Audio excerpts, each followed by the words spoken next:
Slow हो जाएगी या फास्ट हो जाएगी, तब कुछ एक लक्षण हमें समझना है कि हार्ट का प्रॉब्लम शुरू हो गया। दूसरा हार्ट का जो मेन कारण है तकलीफ आने का वो है बीपी, ब्लड प्रेशर। तो ब्लड प्रेशर क्यों हो जाता है दोस्तों? क्योंकि जो हमारी खून की वाहिनियां हैं वो ब्लॉक होनी शुरू होती है। एक ब्लॉक कैसे हो जाती है? उसमें वसा जमा हो जाती है। तो जब उसमें वसा जमा हो जाती है तो वही जो खून का प्रवाह तेज कर देती है। जैसे पाइप को अगर खींच के पकड़ ले उसमें पानी तेज हो जाएगा, उसी तरह से जब इसका मुख टाइट हो जाएगा तो पानी, हमारा खून जो है वो तेज हो जाएगा।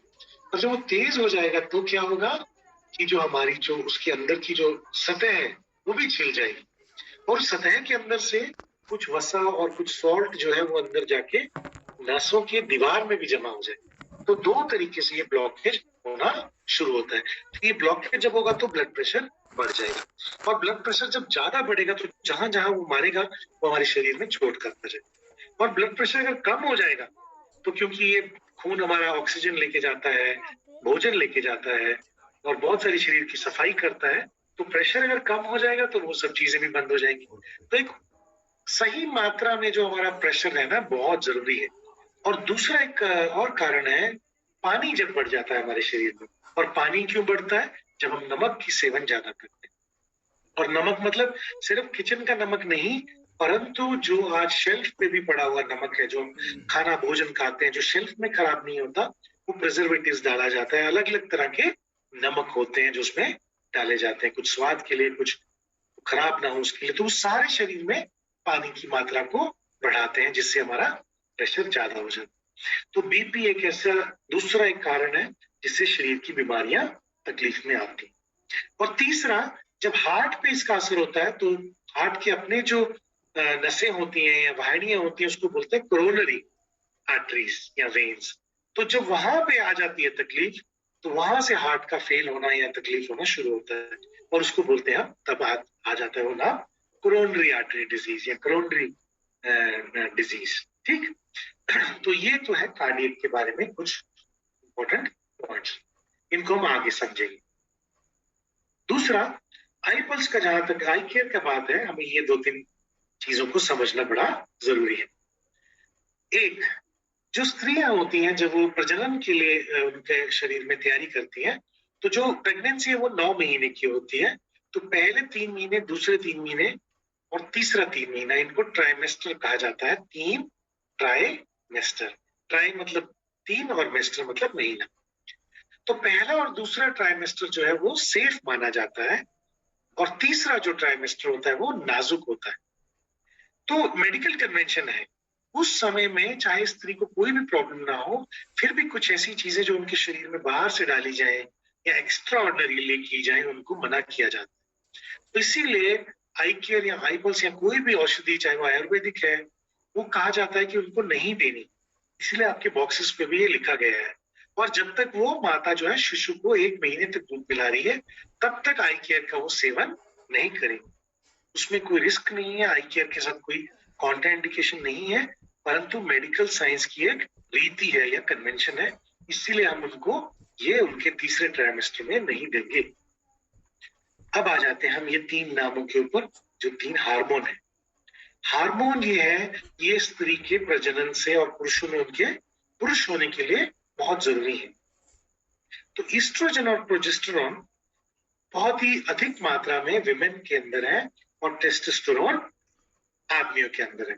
हालांकि तीनों की मात्रा आदमियों में भी औरतों में भी होती है। तो आई केयर का क्या खासियत रहेगा वो आपने ये हार्मोन से समझना है। जो ईस्ट्रोजन एक हार्मोन है, वो ऐसा हार्मोन है जो उनको स्त्रियों की जो कोमलता है या स्त्रीत्व का एक रूप है वो उनको प्रदान करता है, कि किशोरी अवस्था की ओर उनको ले जाने में या बनाए रखने में एक काम करता है।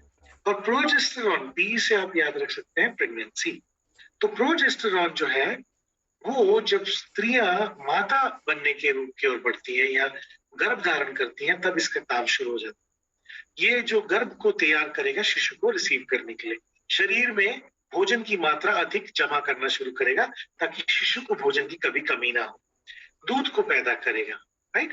तो ये सारी चीजें जो एक प्रेगनेंसी से जुड़ी है वो प्रोजेस्टेरोन की एक काम है। और टेस्टोस्टेरोन वो मर्दों को शरीर भारी करना, उनकी मांसपेशियां भारी करना, आवाज को भारी करना, चेहरे में बाल को लेके आना, उम्र के साथ बालों का झड़ना, ये सब टेस्टोस्टेरोन का एक काम है। तो ये कैसे आई केयर के साथ जुड़े हैं और कैसे आई केयर होलिस्टिक हेल्थ स्त्रियों को प्रदान करेगा, अभी हम तीसरे भाग में देखेंगे। आगे हम बढ़ते हैं आई कॉफी की ओर, जो कि हमारा तीसरा सेक्शन है। इसमें हम ये 4 तरह की डायबिटीज को समझ लें। टाइप 1 एक जवानों की या इवन बहुत ही छोटे किशोर अवस्था में या शिशुओं को भी ये डायबिटीज एकदम से आ जाती है, जिसमें इंसुलिन बनना शरीर में बंद हो जाता है। इसको कहा गया है टाइप 1। और टाइप 2 कौन सी डायबिटीज है? ये वयस्कों की डायबिटीज है, जो अक्सर 40 के उम्र के बाद अक्सर शरीर में अटैक करती है। और इसमें या तो इंसुलिन बनना बंद हो जाएगा या इंसुलिन असर नहीं करेगी। तो ये इस तरह से की डायबिटीज है, जिसमें कभी कभी इंसुलिन लेना पड़ता है दवाई के साथ, कभी सिर्फ दवाई से ही काम चल जाता है, कभी कभी कसरत करके और अच्छा एक जीवन शैली अपना के आप अपना शुगर को कंट्रोल कर सकते हैं। तो हर एक डायबिटिक का जो पेशेंट है वो दुनिया में हर एक दूसरे डायबिटिक केस से अलग है। और जो डायबिटीज क्यों हो जाती है, साइंस में अभी तक पूरी तरह से जान नहीं पाया।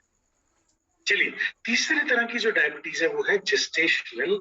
ये क्या है कि जब स्त्रियां, कुछ विमेन जब प्रेग्नेंट हो जाती हैं तो अचानक उनके शरीर में शुगर की मात्रा बहुत ज्यादा हो जाती है। वो क्यों? क्योंकि शुगर मतलब भोजन, वो उनको बच्चे के लिए जो उनका सिस्टम है वो एकदम से बढ़ा देता है ताकि शिशु को उसकी कमी ना हो। और जैसे वो शिशु को जन्म दे देती हैं, उसके बाद से ये सारे डायबिटीज के लक्षण खत्म हो जाते हैं। परंतु ऐसी माताएं, ऐसा शिशु भविष्य में डायबिटीज होने के लिए ज्यादा सेंसिटिव हो जाता है या उसकी ओर ज्यादा अग्रसर हो जाता है, तो उनको चांस ये बढ़ जाता है कि शुगर आगे भविष्य में हो सकती है। और आखिरी में प्री डायबिटीज। प्री डायबिटीज क्या है? वो एक ऐसा जगह है जहां पे डायबिटीज अभी नहीं है और आप नॉर्मल जो परिस्थिति होनी चाहिए उससे भी आगे बढ़ गए। तो बीच की एक अवस्था है जहां पे बहुत ध्यान रखेंगे, अपने आप को संभाल लेंगे तो डायबिटीज से बचा जा सकता है। और ये वैल्यूज क्या है, ये मैं अगली स्लाइड में आपके लिए लिख के रखा है, आप नोट कर लीजिएगा और वो आपको जानने में काम आएंगी, डायबिटीज और प्री डायबिटीज के बीच का अंतर। और ये जो भाग आपके सामने बीएमआई मैंने लिखा है जो आइसलिन का, ये कुछ नहीं है, ये आपको एक सिंपल सा तरीका दिया गया है। अगर आप जानना चाहें, कोई बात मानने को तैयार नहीं है कि मैं मोटा नहीं हूं, तो आप कैसे उनको बता सकते हैं, समझा सकते हैं? आप उनसे उनकी वजन पूछेंगे किलोग्राम्स में और आप उनकी हाइट मीटर्स में ले लेंगे। तो आप उनके वजन को गुणा करेंगे उनकी हाइट का 2 गुना से। जैसे नीचे मैंने लिखा, अगर मान लीजिए किसी का वेट 70 किलो है और उनकी हाइट 2 मीटर है, तो आप 70 को गुणा करेंगे 2 इंटू 2। तो अगर उनकी गिनती 25 से ऊपर आ गई तो वो ओबेसिटी से पीड़ित है, और अगर उनकी जो ये गिनती है वो 18 से 25 के बीच में है तो वो नॉर्मल है, और अगर वो 18 से नीचे है तो वो कमजोर है। राइट? उनको आवश्यकता है भोजन ग्रहण करने। और लास्ट में हम आ जाते हैं ऑक्सीडेशन के ऊपर। ये एक्चुअली ऑक्सीडेशन एक ऐसा एक फिनोमिना है जो सारे जो प्रोडक्ट्स हम आयुर्वेदा में यूज करते हैं या जो सप्लीमेंट्स में यूज करते हैं, उनकी जड़ वो कहाँ पे मेन असर करते हैं, वो इसी में ही छुपी हुई है। तो ये मैं आपके 2 क्षण में बताऊंगा। उससे पहले, ऑक्सीडेशन सीखने से पहले, आप एक बार अगर ये नोट करना चाहें तो ये इंफॉर्मेशन नोट कर सकते हैं, आपके काम आ सकती है। ये आपको कभी भी मेरे बिना भी आप इंटरनेट पे जाके नोट कर सकते हैं, बट अभी रेडीमेड है आपके लिए। तो अगर 1-2 क्षण लेके 2 मिनट लेके लिख लेंगे तो आपके लिए इजी रहेगा।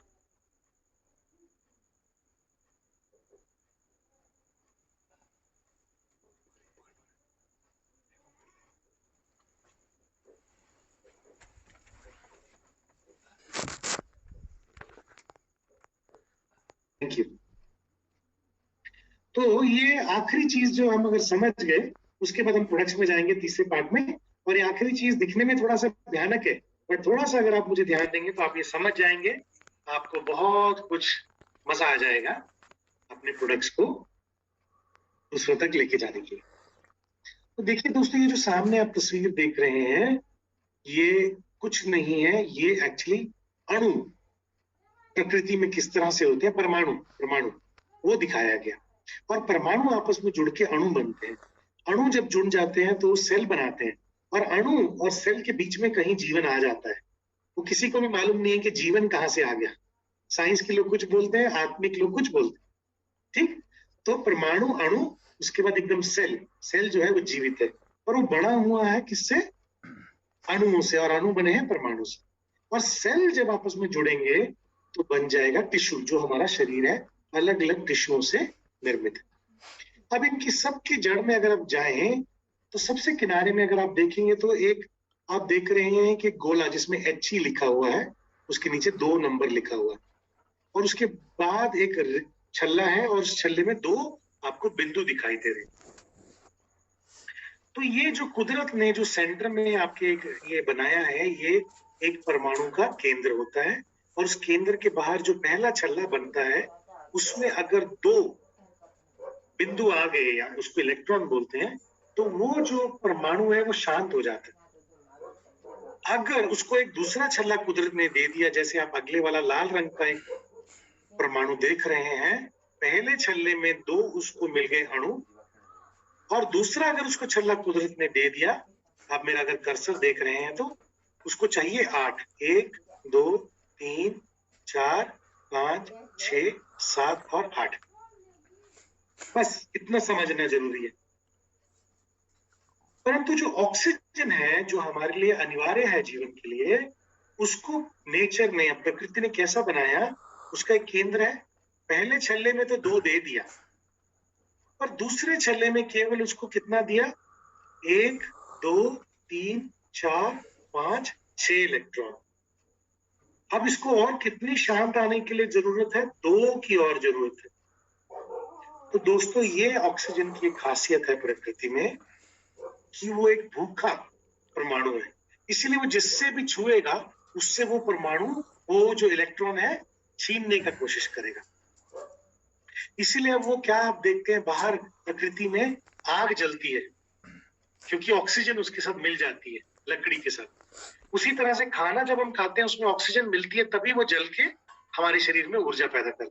तो ऑक्सीजन हमारे जीवन के लिए बहुत जरूरी है। परंतु साथ साथ वही ऑक्सीजन जब किसी लोहे को छू जाती है तो उसके अंदर जंग लगा देती है, लोहे को तोड़ भी देती है। तो ये ऑक्सीजन 2 धारी तलवार है, एक तरफ हमारे खाने को जला रही है, और दूसरी तरफ क्या है, आइए हम एक बार एक और तस्वीर को देखते हैं और समझते हैं। तो ये तस्वीर अगर आपने समझ लिया तो आपको बड़ा मजा आ जाएगा। आज ही आप देखना, अपने परिवार में हीरो बन जाएंगे। आप बोलेंगे इधर बैठ, मैं दिखाता हूँ क्या असली जादू बीमारी का, कहाँ से आती, सब सोजिश, इन्फ्लेमेशन, इसी तस्वीर से आपको समझ आ जाएगा। तो देखिए, हमारे शरीर में मैंने बोला परमाणु बन गए, फिर अणु बन गए, अणु जुड़ के सबसे पहले सेल बनता है। ये सेल की तस्वीर आपके सामने, जो गोल अंडाकार दिख रहा है वो सेल है। खूब सारा अंडा आपस में दिख रहा है आपको, और इन अंडों के या सेल्स के बीच में की जो जगह है वो अलग है। तो यहाँ 2 तरह का पानी रहता है, एक सेल के अंदर का पानी और एक सेल के बीच में जो जगह है उसका पानी। और ये जो पानी दोनों है आपस में कहाँ अलग होते हैं, एक बारीक सी लाइन आपको दिख रही है जो सेल की दीवार है, ठीक। ये सेल की दीवार जो है, ये इन दोनों तरह के पानी को अलग रखती है। जहां पे ये सेल की दीवार टूट गई और ये दोनों तरफ का जो पानी आपस में मिश्रित हो गया, वहां पे शरीर में सूजन या सोजिश या इन्फ्लामेशन आना शुरू होता है। और पहले शुरुआत में ये बहुत छोटे लेवल पे होता है, और बच्चों में ये बहुत कम होता है क्योंकि उनके सेल बहुत तेजी से बनते हैं। पर जैसे जैसे हमारी उम्र होती है, ये सेल का टूटना ज्यादा हो जाता है। तो ये क्यों टूटती है सेल की दीवार, वो क्यों, क्योंकि ऑक्सीजन, ये देखिए सेल की दीवार को जब बड़ा करेंगे हम तो कुछ इस तरह से दिखाई देती है। अब ऑक्सीजन जो हम सांस से ले रहे हैं वो इस दीवार में से निकलना, आर पार होना जरूरी है। पर जब वो आर पार होती है तो वो इस दीवार को कहीं ना कहीं, क्योंकि वो भूखा एक अणु है, उसको तोड़ भी देता है। तो जब ये टूट जाता है तो क्या होता है, इस तरह से हमारा सेल जो है पहले वो मजबूत है, फिर जैसे उसकी दीवार में से ऑक्सीजन आई, ऑक्सीजन ने उसको कमजोर किया, और फिर अंत में वो बिल्कुल ही नाजुक होके पिचक गया और आपस में जो उसका पानी है और जो उसके सेल्स के बीच का पानी है वो आपस में मिश्रित हो गया। तो ये एक कहानी जो है ये हमारे शरीर में चलती रहती है। ये शुरू से चलती है, जब से इंसान है तब से चलती है, ये कोई नई बात नहीं है। और ये फ्री रेडिकल जो बनते हैं जिससे ऑक्सीजन में अंदर घुस गई और उसने जब सेल को तोड़ दिया तो उससे अंदर से और ऑक्सीजन निकल गई, तो ये फ्री रेडिकल बन गए। तो ये फ्री रेडिकल शुरू से इंसान के शरीर में बनते रहे हैं पुराने समय से, और इसका अपना एक यूज भी है। ये सिर्फ नुकसान नहीं करती परंतु इसके बहुत सारे बेनिफिट भी हैं। जैसे कहीं चोट लग जाए, वहां पे जब सूजन आ जाती है तो ये फ्री रेडिकल वहां जाके बीमारियों से या इन्फेक्शन से लड़ते हैं। खाने को जलाने के लिए फ्री रेडिकल चाहिए। और इवन जब सेल आपस में मिलते हैं फर्टिलाइजेशन के लिए, जब बेबी बनता है तब भी इसका बहुत बड़ा रोल होता है फ्री रेडिकल्स का। और इसी वजह से ही हमारी उम्र बढ़ती है, हम बुजुर्ग होते हैं। पुराने समय में पुराने लोग भी बुजुर्ग थे और उनकी मृत्यु होती थी। अगर ये नहीं होगा तो हम कभी मरेंगे नहीं। परंतु अब क्या हो गया कि इन जो चीजों पुराने समय में आप देखेंगे तो ये चीज बड़ी कंट्रोल में थी। इसीलिए आप देखेंगे तो पुराने लोग जो हैं उनमें जो बच्चा पैदा करने की क्षमता स्त्रियों में अगर आप देखेंगे तो बहुत ज्यादा थी। वो 8 से 10 से कभी कभी 15 बच्चे तक भी पैदा कर सकती थी, प्रजनन कर सकती थी। परंतु आज के समय में एक स्त्री को ये सोचना भी मुश्किल है। क्यों? क्योंकि उनके शरीर की संरचना अलग हो गई है। वो क्यों? क्योंकि वो रेडिकल तो दोनों में थे, परंतु आज की जो जनरेशन है उनमें ये रेडिकल बनने की प्रक्रिया बहुत तेज हो गई है, अनकंट्रोल्ड हो गई है। आपके सामने ये जो तस्वीर है वो दिखा रही है कि स्मोकिंग या शराब पीना या धुएं के अंदर हम रहते हैं, ध्वनि प्रदूषण के अंदर रहते हैं, हमारे भोजन में जहर शामिल हो गया, कीटनाशक शामिल हो गए, हार्मोन लोग इंजेक्शन लगाने लगे, पानी में हैवी मेटल मिलने लग गया, मोबाइल की रेडिएशन, सूरज की रेडिएशन, केमिकल्स और तमाम तरह के स्ट्रेस हमारे शरीर में हमें रोज झेलने पड़ते हैं।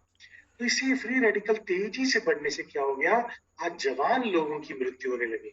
जिम में जो बहुत प्रोटीन खा रहे हैं, अच्छा खाना अपनी तरफ से खा रहे हैं, एक्टर हैं, हार्ट अटैक हो गया। जयमाला पहनाने गया व्यक्ति, जयमाला पहनाने से पहले हार्ट अटैक हो गया। बाराती नाच रहा है, नाचते नाचते उसको हार्ट अटैक हो गया।